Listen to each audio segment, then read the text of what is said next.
ঢাকায়া শোবিজের আলোচিত অভিনেত্রী মডেল তারকা মারিয়া মিম বর্তমানে পবিত্র ওমরা পালন করতে মক্কায় অবস্থান করছেন। গ্ল্যামার জগতের ব্যস্ততা থেকে সামরিক বিরতি নিয়ে কিছুদিনের জন্য সৌদি আরবে গিয়েছেন এই তারকা।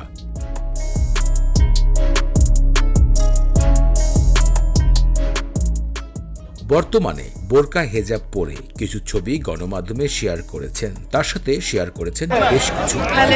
আমি এখন আছি আরাফাত ময়দানে, যেখানে আদম আলাইহিস সালাম এবং হাওয়া আলাইহিস সালামের দেখা হয়েছিল। একটি ফেসবুক পোস্টে তিনি ছবি শেয়ার করার সাথে লিখেছেন প্রতিটি মুসলমান যেন এই অনুভূতি লাভ করতে পারে এবং লিখেছেন আমিন। সেখানে দেখা যাচ্ছে তিনি উপস্থিত হয়েছেন আরাফাত ময়দানে এবং হেরা পাহাড়ে। বোরকা পরেছেন খয়েরি কালারের, চোখে পড়েছেন সানগ্লাস। অপরূপ দৃশ্য। সবাই মুগ্ধতা প্রকাশ করেছেন তার ছবির কমেন্ট বক্সে। সবাই বলছে এরকম ভাবে যদি মারিয়া মিম সর্বদা থাকে তাহলে যেন অনেক পরিবর্তন আসবে সোশ্যাল মিডিয়াতে। তো এখানে আমরা কিছুক্ষণ থাকবো।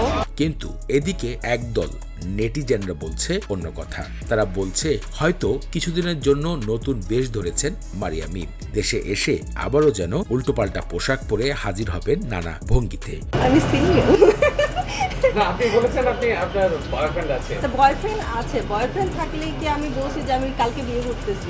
শোবিজ পাড়ার এই বিষয়গুলো আসলেই ইদানিং গণমাধ্যমে দেখা যায়। বিভিন্ন সময় হজ করে এসেও দেশে আবার যেন সেই আগের খোলামেলা পোশাকে হাজির হয়ে যান অনেক মডেল তারকা। এমনটাই মনে করছেন অনেক সোশ্যাল মিডিয়ার ফ্যান ফলোয়াররা।